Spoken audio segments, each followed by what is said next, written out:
Bienvenidos a Casa sobre la Roca, Iglesia Cristiana Integral. Es una alegría para nosotros contar con tu compañía. Estamos convencidos de que Dios tiene un mensaje especial para ti. Nuestro objetivo, en el año de la esperanza, es que puedas llegar a tener una intimidad real y conozcas más de Jesús. Bienvenidos. Y vamos al Evangelio de Marcos. Marcos está en el Nuevo Testamento. No olvidemos que hay 4 evangelios. Hay 4 evangelios que son Mateo, Marcos, Lucas y Juan. Mateo fue escrito para judíos, Marcos fue escrito para romanos, Lucas fue escrito para griegos y Juan es finalmente un evangelio que no es sinóptico y habla sobre la divinidad de Cristo. ¿Estamos listos? Marcos capítulo 5, versículo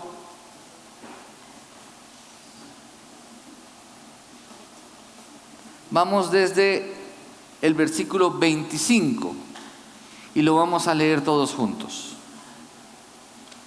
En la Nueva Versión Internacional, que es la versión de la Biblia que utilizamos en Casa sobre la Roca. Había entre la gente una mujer que hacía 12 años padecía de hemorragias. Había sufrido mucho a manos de varios médicos y se había gastado todo lo que tenía sin que le hubiera servido de nada, pues en vez de mejorar iba de mal en peor. Entonces, punto número 1, estamos hablando de ¿quién? De una mujer. La mujer, ¿qué padecía? Una hemorragia, ¿cierto? Según la tradición judía, de acuerdo a la ley, cuando una mujer tenía el periodo menstrual debía ser separada de la comunidad. Y en ocasiones normales, una mujer tiene su menstruación cada mes, ¿cierto? Algunos hombres dicen que su sueldo es como la menstruación. Le llega una vez al mes y en 5 días ya no tiene nada. Malo el chiste, ¿cierto? O es malo. Entonces, en este caso, esta mujer llevaba 12 años con una gran hemorragia. Imagínense 12 años siendo rechazada por la comunidad. Para ella la vida no había sido fácil. Además, ¿qué más le pasó? Lean bien el texto. ¿Qué más pasó? Se había gastado toda la plata ¿en qué? En médicos. Y en vez de mejorarse, ¿qué le pasó? Cada vez estaba peor, ¿cierto? Seguramente en el contexto actual era usuaria de uno de los sistemas de salud actuales, ¿cierto? Por allá dijeron Caprecón, yo no he dicho Caprecón.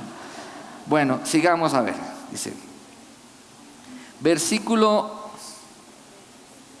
27. Cuando oyó hablar de Jesús, se le acercó por detrás entre la gente y le tocó el manto. Pensaba, si logro tocar siquiera su ropa, quedaré sana. Esa mujer tenía mucha fe, ¿cierto? Yo creo que esa debería ser la actitud de nosotros frente a Jesús. Cuando no sabemos cómo resolver las cosas, sabemos que hay alguien que es todopoderoso que puede ayudarnos a resolver nuestros problemas, ¿cierto? Y era tanta la fe de esta mujer que en esa época las mujeres eran como ciudadanas de segunda categoría. ¿Por qué? Porque el hombre tenía una preeminencia muy importante y la mujer no podía acercarse, y si Jesucristo tenía un estatus sagrado, menos podía acercarse a él. Pero ¿qué pasa con esta mujer? Corre el riesgo. Como todos nosotros en algún momento de la vida tenemos que correr el riesgo. Como dicen Soren Kierkegaard, el padre del existencialismo, el salto de la fe o la apuesta de la fe. Tenemos que correr riesgos y tenemos que jugárnosla por el Señor. Digan amén. Diga, tengo que correr el riesgo y tengo que jugármela por el Señor. Finalmente Él nunca nos va a defraudar. ¿Y qué hace esta mujer entonces? ¿Toca qué? No, Señor.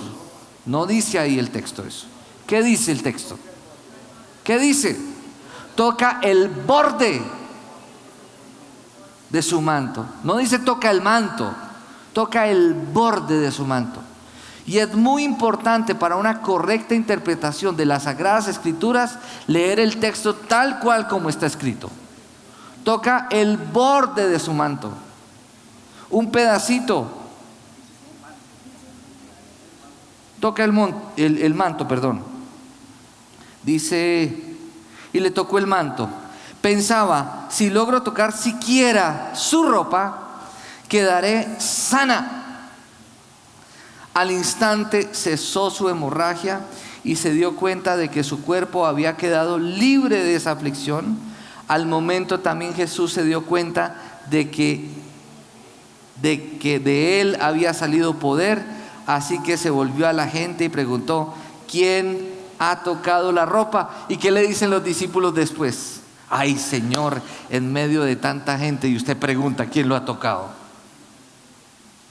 Pero hay algo que marca la diferencia en medio de la multitud.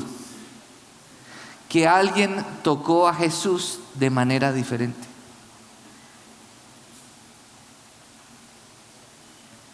Yo les hago una pregunta. ¿Será que todos necesitamos no solamente tocar a Jesús, sino que Jesús nos toque a nosotros? ¿Sabe una cosa? Que el ser humano necesita del toque, y tocarnos constituye una necesidad fundamental, indispensable para nuestro crecimiento. Es importante el toque físico. Los bebés recién nacidos necesitan ser tocados en su cuerpo. Los seres humanos necesitamos de vez en cuando un abrazo, un toque de alguien. Amén. Tampoco que esto se vuelva una disculpa para que ahora los jóvenes TMTs entonces se vuelvan tocones de las niñas, porque es necesario el toque físico, porque psicológicamente eso nos ayuda a nuestro desarrollo emocional. Ustedes saben de qué les estoy hablando. Entonces, desde los mimos y las caricias entre la madre y el recién nacido, hasta el acto de estrecharse las manos que se da entre un hijo y su padre moribundo. El tacto es nuestro más íntimo y poderoso medio de comunicación. Miguel Ángel Bonarotti lo sabía cuando pintó a Dios extendiendo una mano hacia Adán en el techo de la Capilla Sixtina y eligió el tacto para representar el don de la vida. En el capítulo 6, versículo 56 en Marcos, 6:56 en Marcos, ¿qué dice? 6:56 dice, y donde quiera que iba, en pueblos, ciudades o caseríos, colocaban a los enfermos en las plazas, les suplicaban que les permitiera siquiera el borde de su manto, y quienes lo tocaban quedaban sanos. Yo quiero que oremos y pidamos al Señor que el Señor toque nuestra vida. Amén. Y que nosotros tengamos el deseo y la voluntad de dejarnos tocar por Él. Y Padre, gracias, Señor, te damos en esta mañana por darnos el privilegio de poder reunirnos en la iglesia para escuchar de ti y para recibir la revelación de tu Espíritu Santo. Te pedimos, Señor, un toque de tu amor hacia nosotros, porque nosotros te necesitamos. En Cristo Jesús, amén y amén. Algo que nosotros hemos aprendido cuando adoramos a Dios y cuando estudiamos los 5 propósitos para los cuales usted y yo fuimos creados para este mundo, que tiene que ver con el propósito de Dios. Uno de los 5 propósitos es la adoración. Y no es que Dios necesite nuestra adoración, porque Él es autosuficiente. Pero nosotros necesitamos adorar a Dios. Amén. No es que Dios necesite nuestro servicio, pero nosotros necesitamos servirle a Él. Amén. No es que sea necesario para Dios el hecho de que nosotros centremos nuestra atención en Él, pero nosotros debemos centrar nuestra atención en Él porque para nosotros es necesario. Amén. Para recibir sanidad, para recibir restauración, para recibir de su amor. Entonces, es muy común para referirnos a una experiencia místico-espiritual que nos haya marcado el hecho de decir: Dios me tocó. Yo quisiera que cada uno de ustedes pensara un momento una experiencia que usted haya tenido con Dios de manera especial, donde usted pueda decir: Dios me tocó. Porque esas son como las experiencias que cada uno de nosotros tenemos, en donde pasa un clic en nuestra vida y en donde esa experiencia nos lleva a decir: definitivamente sigo a Dios, le entrego mi vida a Él, decido caminar hacia Él. ¿Le ha pasado a usted o no le ha pasado? Y quiero que miremos varios ejemplos en la Biblia de algunos personajes que fueron tocados de manera directa o indirecta por Dios, y su vida fue transformada, porque siempre que usted y yo tenemos un toque de Dios, algo pasa en nuestra vida. Hablábamos con el pastor Silvano, ustedes lo recuerdan, que él estuvo aquí hace 15 días atrás, que decía la normalidad de Jesús. ¿Cuál era la normalidad de Jesús? Sanó enfermos. Un día de Jesús era que un día de sanidades, de libertad, de restauración. Y esa era la normalidad de Jesús. Nosotros deberíamos vivir en esa normalidad, donde podamos abrir nuestros ojos y ver las maravillas, la grandeza de Dios, y no nos dejemos llevar por los afanes de la vida y perdamos nuestra capacidad de asombro de realmente lo que Dios está haciendo en nosotros y alrededor de nosotros. Y vamos a ver algunos ejemplos, y usted se va para Génesis capítulo 32, versículo 25 en adelante. Génesis 32. Y el título de la predicación de hoy precisamente es El toque de Dios. Génesis 32. Recuerdan que hay un personaje en la Biblia que se llamaba Jacob. Jacob tenía un hermano que se llamaba Esaú. Jacob y Esaú eran hermanos y eran hijos ¿de quién? ¿Alguien lo recuerda? ¿De quién? De Isaac, ¿cierto? Y hay algo particular de Jacob, que Esaú, primogénito, y Jacob, aunque no era el primogénito, era el hijo preferido de su mamá, ¿cierto? Hay algo muy particular en la vida de Jacob, que es una cualidad que a mí me encanta. No el hecho de que Jacob sea suplantador, no, pero ustedes lo van a leer en el texto, porque Jacob persistió en la bendición de Dios hasta que la halló. Y eso es algo que nosotros debemos resaltar en la vida de Jacob. Entonces, ¿qué pasa? Antes de leer el texto, Jacob había huido porque su hermano Esaú lo quería matar, ¿cierto? Tuvo que huir a una tierra donde un tío llamado Labán tuvo que trabajar muchos años finalmente por la esposa que él anhelaba. Es decir, le tocó vivir las consecuencias del engaño contra su hermano. Entonces diga conmigo: el que la hace la paga. Porque todo lo que el hombre sembrare, eso finalmente va a recoger. Usted y yo recibimos el perdón de Dios, pero que asumimos consecuencias por nuestras malas decisiones, sí. Pero en esas consecuencias, la misericordia de Dios a usted y a mí nos alcanza si realmente tenemos un genuino arrepentimiento. ¿Amén? Listo. Entonces, finalmente tiene su esposa, se casa con 2 mujeres, es un hombre rico y llega el momento en donde él debía confrontar un episodio en su vida que lo había marcado. ¿Cuál creen ustedes que fue el episodio de su vida que marcó la vida de Jacob? Su enemistad con su hermano. Entonces, ¿qué significa eso? Que usted y yo, si hay cosas que hay que resolver y que todavía no hemos resuelto, tenemos que ser diligentes para poderlo resolver. Porque el lastre de lo que no hemos resuelto nos impide seguir hacia adelante. Nos impide crecer, nos impide avanzar.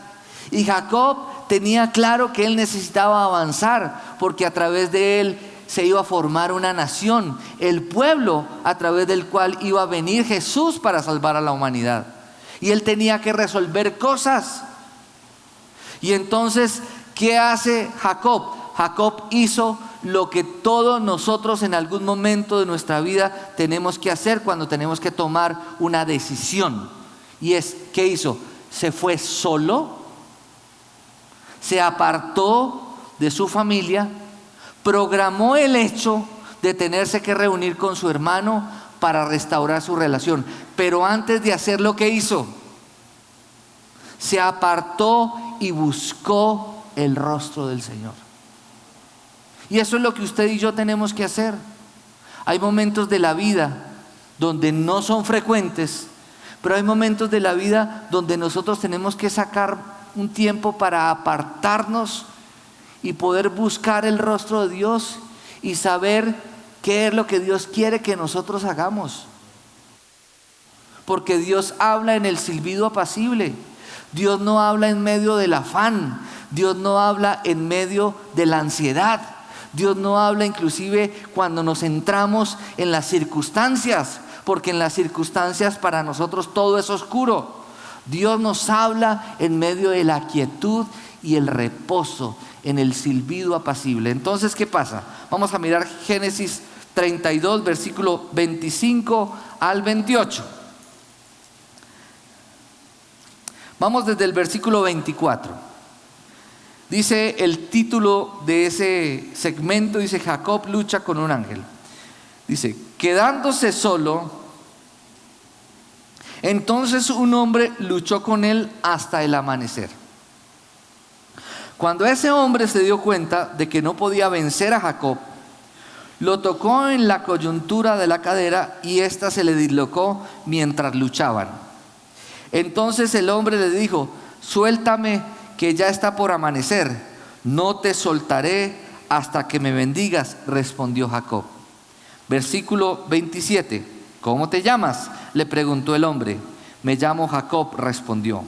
Entonces el hombre le dijo: ya no te llamarás Jacob, sino Israel, porque has luchado con Dios y con los hombres y has vencido. ¿Y tú cómo te llamas?, le preguntó Jacob. ¿Por qué preguntas cómo me llamo?, le respondió el hombre. Y en ese mismo lugar lo bendijo. Jacob llamó ese lugar Penuel, porque dijo: he visto a Dios cara a cara y todavía sigo con vida. Entonces, ¿qué ocurre aquí? El toque de Dios a Jacob transforma su vida. Amén. Y Jacob pasó de ser un engañador a ser ¿qué? Un hombre transformado por Dios para su propósito. Amén. Indudablemente Dios quiere tocar nuestra vida. Amén. Él se llamaba ¿cómo? Jacob. ¿Y qué significaba Jacob? Suplantador. Imagínense la manera de atar la vida de un hombre. Que usted lo llamen: ¿qué hubo? ¿Cómo estás? ¿Cómo es tu nombre? Mucho gusto, suplantador. ¿Hacemos negocios? ¿Usted haría negocios con un hombre que se llame suplantador? Yo creo que no. Y seguramente ese fue el estigma de Jacob. Y seguramente en toda la región, ¿quién era Jacob? Ojo, porque Jacob es suplantador. Ustedes saben lo que le hizo a su hermano Esaú. Mucho cuidado con meterse con Jacob. Pero Jacob se cansó de ese estigma. ¿Y qué hizo? Buscó a Dios.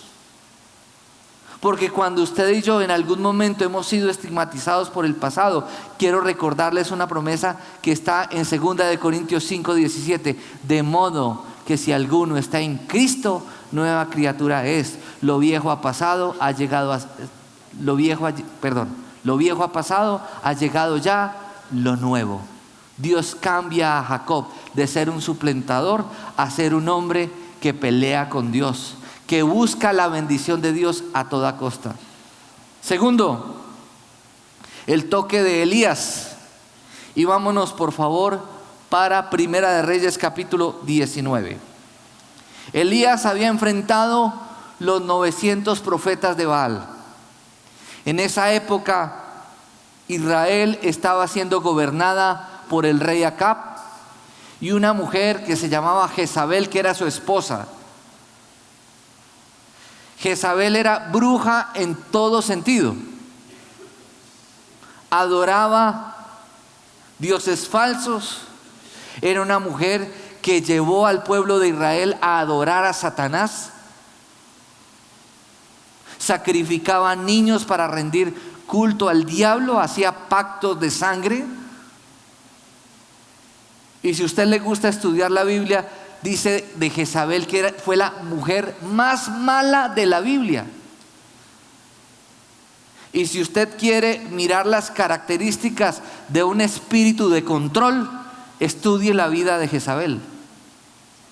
Una mujer que quiso anular la autoridad, una mujer que quiso dividir, una mujer que quería mandar sobre su esposo, una mujer que quería manipular. Jezabel. Pero ¿qué dice el Señor aquí? Vamos a mirar qué pasó con Elías. Entonces, cuando Elías se enfrentó contra los 900 profetas de Baal y finalmente salió avante, porque usted siempre va a salir avante cuando usted hace la voluntad de Dios. Dígale al que tiene a su lado: cueste lo que cueste, hacemos la voluntad de Dios y salimos adelante. Cueste lo que cueste. Entonces, ¿qué pasó? Cuando Acab le contó a su mujer lo que había ocurrido, ¿saben qué dijo la esposa de Acab? No viviré hasta no ver muerto a Elías. Imagínense que a usted todo el poderío del reino se movilice contra su vida. Y miren lo que ocurre aquí. Primera de Reyes capítulo 19. Dice, versículo 2. Vamos a leer desde el versículo 2. Entonces Jezabel envió un mensajero a que le dijera a Elías: que los dioses me castiguen sin piedad, si mañana a esta hora no te he quitado la vida como tú se la quitaste a ellos. Elías se asustó y huyó para ponerse a salvo. Cuando llegó a Beerseba de Judá, dejó allí a su criado y caminó todo un día por el desierto. Llegó a donde había un arbusto y se sentó a su sombra con ganas de morirse. Cuando usted y yo tenemos temor y no sabemos qué hacer, para nosotros a veces la vida se nos convierte como un desierto, en donde todo alrededor de nosotros se nos vuelve árido. ¿Y qué ocurrió? Dice, se sentó a su sombra con ganas de morirse. Y mire lo que dijo Elías, que seguramente a usted en algún momento le ha pasado. Estoy harto, Señor, protestó. Quítame la vida, pues no soy mejor que mis antepasados. Versículo 5. Luego se acostó debajo del arbusto y se quedó dormido. De repente un ángel lo tocó y le dijo: levántate y come. Elías miró a su alrededor y vio a su cabecera un panecillo cocido sobre carbones calientes y un jarro de agua. Comió y bebió y volvió a acostarse. El ángel del Señor regresó y tocándolo le dijo: levántate y come, porque te espera un largo viaje. Elías se levantó y comió y bebió. Una vez fortalecido por aquella comida, 40 días y 40 noches, viajó 40 días y 40 noches hasta que llegó a Horeb, el monte de Dios. Entonces, el toque, cuando habla del ángel del Señor, ¿de quién está hablando? Está hablando de una prefiguración de Jesucristo antes de su manifestación como el Hijo de Dios en la tierra. Dios mismo se le apareció y lo tocó, y su toque, ¿qué hizo con Elías? Lo fortaleció. Lo fortaleció a tal manera que sus fuerzas fueron tan grandes por el toque de Dios que pudo caminar durante 40 días y 40 noches hasta llegar al lugar donde debía llegar. Si hay algo que usted y yo necesitamos en los avatares de esta vida, es recibir el toque de Dios para ser fortalecidos, para asumir las cosas que tenemos que enfrentar en la vida. Amén. A veces las fuerzas no nos dan, pero la fuerza sobrenatural de Dios es la que nos levanta y la que nos sostiene para poder seguir adelante. Entonces, ¿qué pasó con el toque de Elías? La renovación. Y yo creo que si usted y yo necesitamos ser renovados, para nosotros es necesario pedir un toque de Dios. Amén, para ser fortalecidos, para ser renovados, para ver la vida de manera como Dios quiere que nosotros la veamos. Tercero, el toque de Isaías. Y vámonos para Isaías capítulo 6, versículos 7 al 10. Isaías 6, versículo 7 al 10. Isaías 6. Isaías 6. Entonces, ¿quién era Isaías? Un profeta de Dios. Era una persona muy importante del pueblo de Dios. El libro de Isaías se conoce como el libro más importante del Antiguo Testamento. Tiene 66 capítulos. Los primeros 39 capítulos hablan sobre la venida del Señor y los 27 restantes hablan acerca del ministerio del Señor en la tierra y finalmente el establecimiento de su reino. Algunos lo llaman la Biblia en miniatura, el libro de Isaías. Es el libro mesiánico por excelencia. Y vamos a ver qué hace especial la vida de este hombre.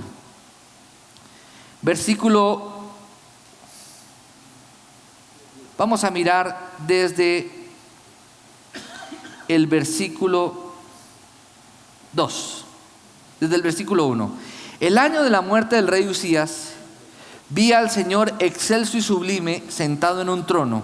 Las orlas de su manto llenaban el templo. Por encima de él había serafines, cada uno de los cuales tenía 6 alas. Con 2 de ellas cubrían el rostro, con 2 cubrían los pies, y con 2 volaban y decían el uno al otro: Santo, santo, santo es el Señor Todopoderoso, toda la tierra está llena de su gloria. ¿Qué pasó con Isaías? Vio a Dios mismo. ¿Y qué decía la Biblia? Que nadie podía ver a Dios sin morir.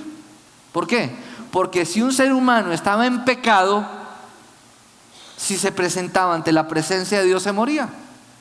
Porque Dios es santo, santo, santo. Es decir, que Isaías tenía que haber sido un hombre muy íntegro para poder vivir una experiencia como esas. Pero mire lo que dice el versículo 4. Al sonido de sus voces se estremecieron los umbrales de las puertas y el templo se llenó de humo. Entonces grité: ¡ay de mí que estoy perdido! Soy un hombre de labios impuros y vivo en medio de un pueblo de labios blasfemos, y no obstante mis ojos han visto al Rey, al Señor Todopoderoso. En ese momento voló hacia mí uno de los serafines, traía en la mano una brasa que con unas tenazas había tomado del altar. Versículo 7. Ella me tocó los labios y me dijo: mira, esto ha tocado tus labios, tu maldad ha sido borrada y tu pecado perdonado. Entonces oí la voz del Señor que decía: ¿a quién enviaré? ¿Quién irá por nosotros? Y respondí: aquí estoy, envíame a mí. Él dijo: ve y dile a este pueblo, oigan bien, pero no entiendan, miren bien, pero no perciban. Muchos hoy en día le dicen al Señor: Señor, heme aquí, envíelo a Él. Porque para criticar somos los machos. Todo lo criticamos, ¿cierto? Entonces, pastor, entonces queremos hablar con usted. La vía, hay que hacer esto, hay que hacer lo otro, hay que meterle tal cosa. Y yo les digo: claro, con mucho gusto, pongan 25 millones de pesos y hacemos la vía. Ah, no, pastor, no, listo, no, dejemos la vía así y esperemos en el Señor, ¿cierto? Entonces yo le doy una clave: aquel que se acerque a usted a criticar, póngalo a hacer lo que critica y verá que no sale con nada. Y la crítica no es de Dios. Amén. Que deberíamos hacer la crítica constructiva. Es muy importante, porque a veces nosotros necesitamos los ojos y la mirada de otros para poder ver aquellas cosas que a veces nosotros no vemos, y eso no está mal. Pero cuando ya se vuelve una crítica constructiva sin un aporte para solucionar las cosas, esa se vuelve una crítica que finalmente desgasta. ¿Y qué pasó con Isaías entonces? ¿Qué ocurrió? ¿Qué hizo el toque de Dios en la vida de Isaías? Lo limpió. Usted y yo necesitamos del toque de Dios para ser limpiados por el Señor. Limpiados por el Señor en la mente, limpiados por el Señor en nuestras palabras, limpiados por el Señor en nuestros actos. Que seamos limpiados por el Señor, que tengamos clara la visión de Dios, la visión de su santidad, para vivir y procurar trabajar en nosotros para una vida de integridad que honre a Dios. Amén. Y el vivir una vida de integridad no necesita ser una vida de yo vivo bien mientras me estén mirando y hago lo correcto y justo mientras me estén mirando. Pero ¿qué hago cuando nadie me está mirando? Isaías, ¿dónde estaba? ¿Cómo estaba? ¿Con quién estaba? ¿Con quién estaba Isaías? Estaba solo. Amén. Entonces necesitamos el toque de Dios para ser limpiado por el Señor. Cuarto, el toque de Jeremías. Y vámonos para capítulo 1 del libro de Jeremías, por favor. Jeremías capítulo 1.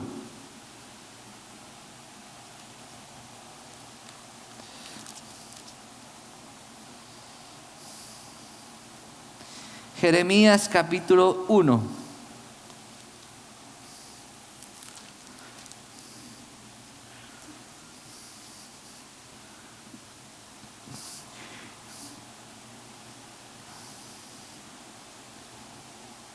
Y vamos a leerlo desde el versículo 4. ¿Qué dice? La palabra del Señor vino a mí: antes de formarte en el vientre ya te había elegido, antes de que nacieras ya te había apartado, te había nombrado profeta para las naciones. Versículo 6. Entonces, ojo, versículo 4 y 5, Dios hablando. Versículo 6, la negación con respecto a la identidad de lo que Dios ya le había dado a Jeremías. Versículo 6, ¿qué dice? Yo le respondí: ah, Señor mi Dios, soy muy joven y no sé hablar. Versículo 7, pero el Señor me dijo: no digas soy muy joven, porque vas a ir a donde quiera que yo te envíe y vas a decir todo lo que yo te ordene. Versículo 8, no le temas a nadie, que yo estoy contigo para librarte, afirma el Señor. Versículo 9, luego extendió el Señor la mano y tocándole la boca, me dijo: he puesto en tu boca mis palabras. Mira, hoy te doy autoridad sobre naciones y reinos, para arrancar y derribar para destruir y demoler, para construir y plantar. ¿Qué hizo?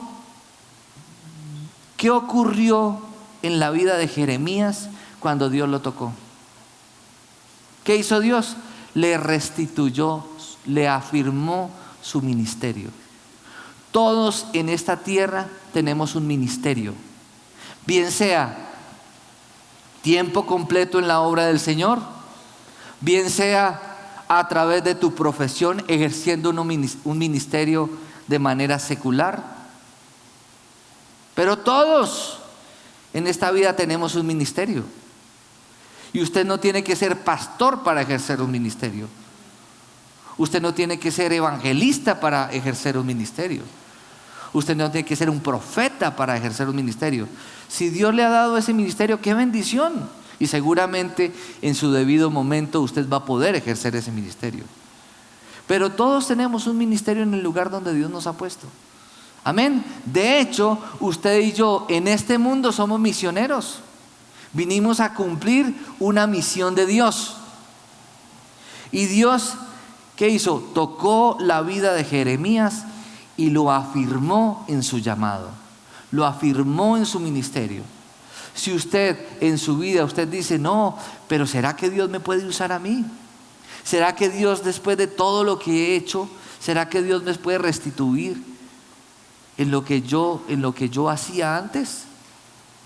¿Qué fue lo que hizo el Señor? Tocó la vida de Jeremías y lo afirmó nuevamente en su ministerio. Amén. Uno de los 5 propósitos de Dios. Al leer el libro de Una vida con propósito, usted se podrá dar cuenta que uno de los 5 propósitos de Dios, ¿cuál es? El ministerio. Vinimos a este mundo a cumplir una misión de Dios. ¿Cómo se llama eso? Ministerio. Amén. Y vamos a ver el 5.º punto, el toque de Daniel, y vámonos para Daniel capítulo 10.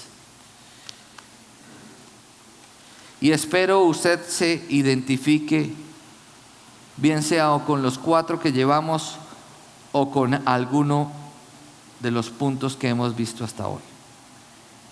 Daniel capítulo 10.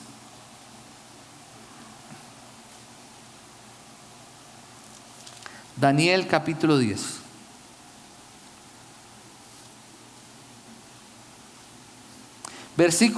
Vamos a leerlo desde el versículo 7. Yo, Daniel, fui el único que tuve esta visión. Los que estaban conmigo, aunque no vieron nada, se asustaron y corrieron a esconderse. Nadie se quedó conmigo cuando tuve esta gran visión. Las fuerzas me abandonaron, palideció mi rostro y me sentí totalmente desvalido. Fue entonces cuando oí que aquel hombre me hablaba. Mientras lo oía, caí en un profundo sueño de cara al suelo. Versículo 10. En ese momento una mano me agarró, me puso sobre mis manos y rodillas y me dijo: levántate, Daniel, pues he sido enviado a verte. Tú eres muy apreciado, así que presta atención a lo que voy a decirte. Versículo 16.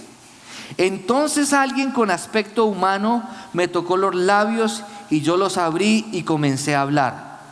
Y dije a quien había estado hablando conmigo: Señor, por causa de esta visión me siento muy angustiado y sin fuerzas.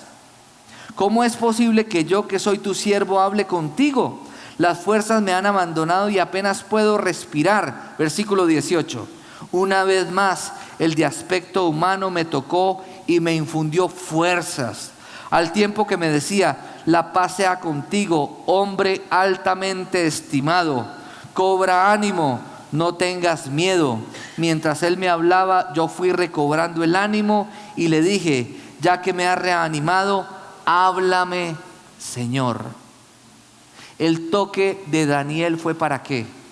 Para el restablecimiento de su ministerio profético. Muchas veces Dios te ha dicho que tienes que hablar y tú callas. Pero ¿cuántas veces Dios te ha dicho que calles y tú hablas? Hay situaciones en la vida donde nosotros no podemos callar. Y seguramente Dios a usted y a mí nos va a utilizar para hablarle a muchas personas. Y mucho de lo que tenemos que decir a la gente no le va a gustar. Pero no podemos callar. Porque la Biblia dice que conocerán la verdad y la verdad nos hará libres. ¿Y qué hace un portavoz? Pregunto. Un portavoz es aquel que lleva un mensaje. En este caso, usted y yo somos portavoces del mensaje del Evangelio de Jesucristo. Las buenas nuevas. Como dice el libro de Jeremías con respecto al atalaya. El atalaya, ¿qué hacía? Se paraba en la garita para anunciar el peligro con el fin de que el pueblo fuera protegido. Y van a haber situaciones en donde Dios te va a poner a hablarle a matrimonios, a hablarle a jóvenes que están en noviazgo, a compañeros de trabajo, inclusive a aquellas personas que están en autoridad sobre ti y que Dios te da una palabra y tú oras a Dios y Dios te confirma esa palabra y tú vas y la dices con temor y temblor, pero con gran respeto frente a aquel que le tienes que decir. Entonces hoy el Señor te dice a ti y a mí, no calles cuando tienes que hablar, pero quédate callado cuando tengas que callar. Amén. Y el toque de Dios a Daniel es, habla cuando tengas que hablar. Una de las cosas que el diablo en este tiempo está queriendo hacer con nosotros los hombres es que los hombres no hablemos lo que tenemos que hablar. Y entonces, ¿qué hace la mujer? La mujer, ¿qué hace? La mujer es muy hábil para ocupar los espacios vacíos, porque aquel espacio que el hombre no llega, la mujer está en facultad de llenar ese espacio. Pero Dios nos llamó a ser cabeza, queridos, a los hombres. Nos llamó a asumir un rol de responsabilidad, un rol de autoridad, un rol de liderazgo. Ojo, liderazgo no es machismo, porque el machista es aquel que quiere anular a la esposa. Eso no está bien. Como tampoco está bien que la mujer quiera anular al hombre, porque eso sería feminismo. La clave es que tengamos claros nuestros roles y que el hombre hable cuando tenga que hablar y que la mujer esté dispuesta a atender su consejo y a respaldar la autoridad del hombre como cabeza espiritual del hogar. Amén. Y seguramente también el hombre a atender el consejo de su esposa cuando el hogar y las decisiones nos pueden llevar a poner en riesgo la unidad y la estabilidad de nuestro hogar. Amén. Muy bien, vamos entonces a mirar el punto 6, el toque de los discípulos. Mateo 17, versículo 7.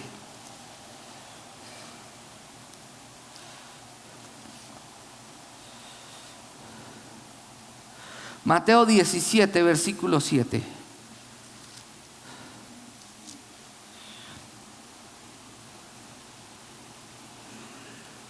Jesús tenía 12 discípulos. Dentro de los 12, habían 3 que eran los íntimos de Jesús. ¿Cuáles eran esos 3? Juan, Jacobo y Pedro. ¿Cierto? Entonces la pregunta es, ¿Jesús tenía roscas? Bueno, pero quiero aclarar cuál era la rosca de Jesús. Los que estaban dispuestos a dar su vida por Él. Amén. Entonces, bueno, pastor, ¿y las roscas en el cristianismo qué? Pues seguramente usted y yo va a llegar un momento en que vamos a tener roscas. ¿Por qué? ¿Quiénes van a ser parte de nuestra rosca? La gente leal a nosotros. la gente que está dispuesta a prestarnos un favor cuando lo necesitemos, las personas que no hablan mal de nosotros, las personas que nos levantan, las personas que oran por nosotros. Eso finalmente van a ser la rosca de nosotros, ¿o no? ¿O usted se uniría con un falso, con una persona que le va a dividir, que le va a quitar su esposa? ¿Cierto que no? Entonces Jesús tenía una rosca, y la rosca, todos los de la rosca de Jesús estaban dispuestos a dar su vida por él. Después finalmente, cuando Jesús resucitó, todos salieron corriendo.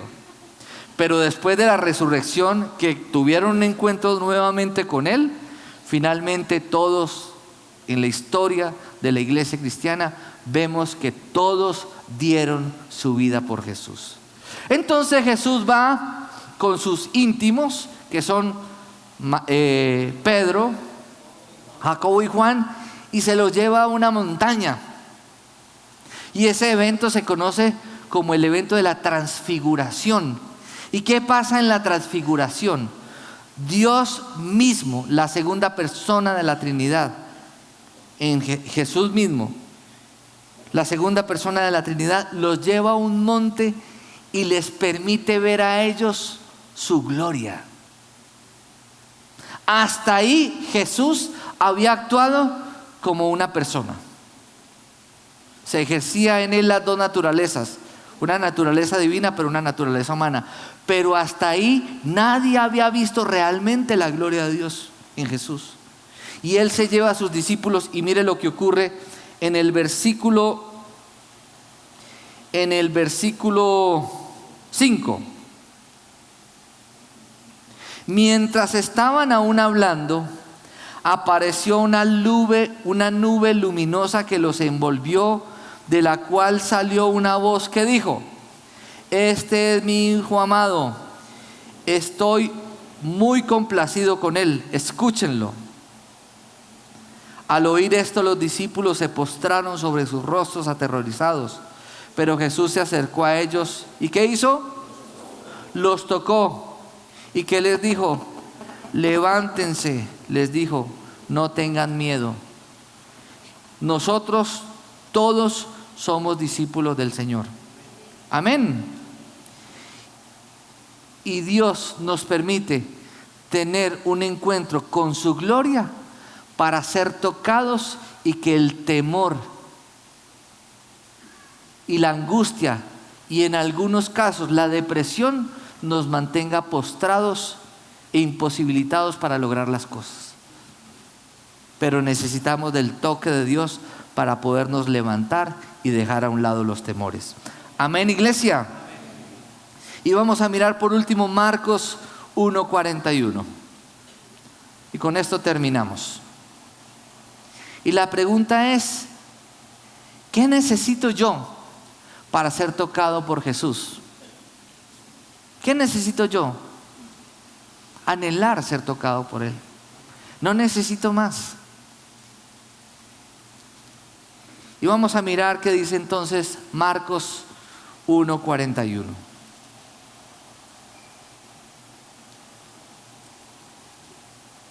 Marcos 1:41.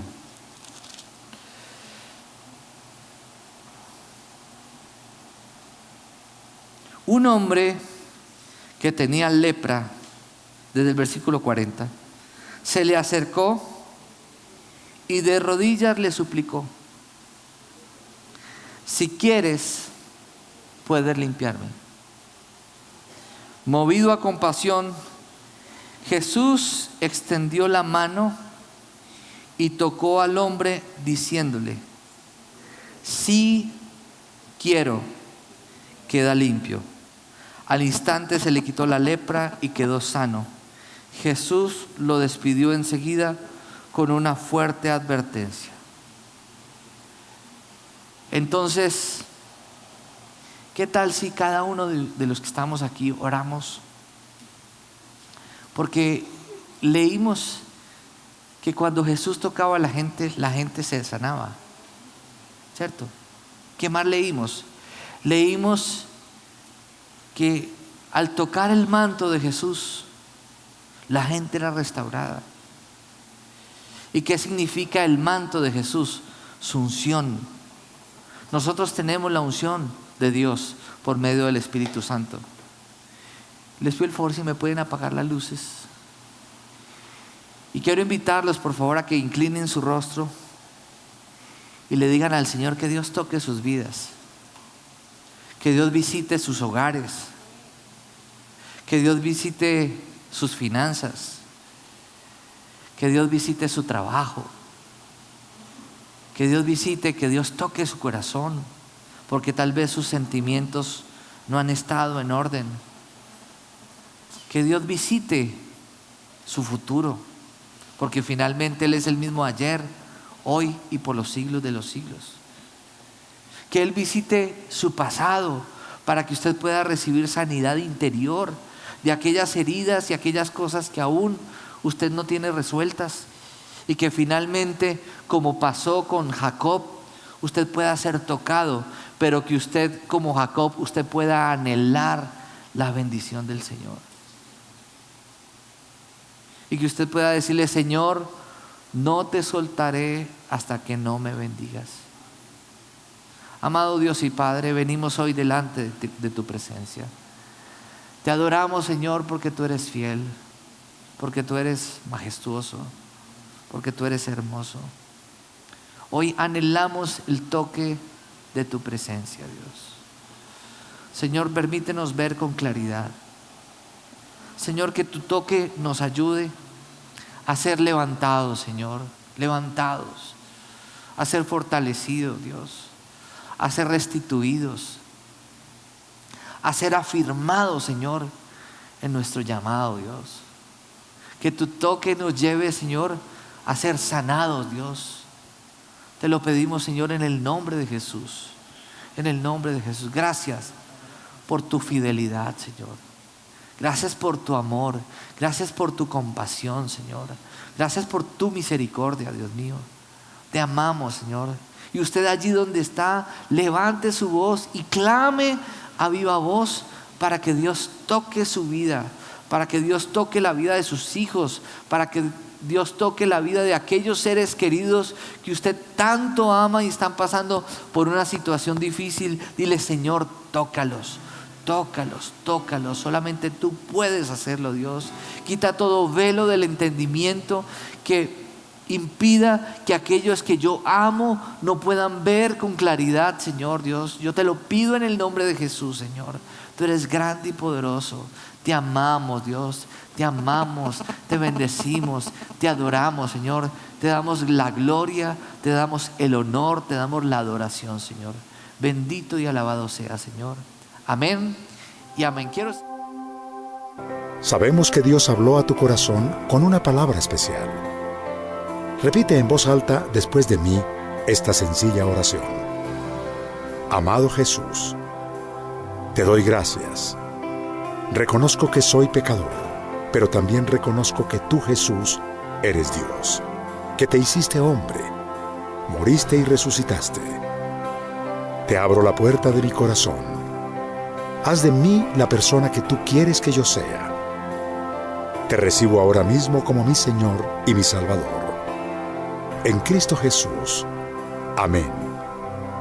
Si acabas de hacer esta oración, la palabra de Dios dice que naciste de nuevo. Eres una nueva persona. Te invitamos a dar el siguiente paso en tu proceso. Conéctate con nosotros. En Casa Roca somos una iglesia de amor y queremos acompañarte y ayudarte en esta nueva vida.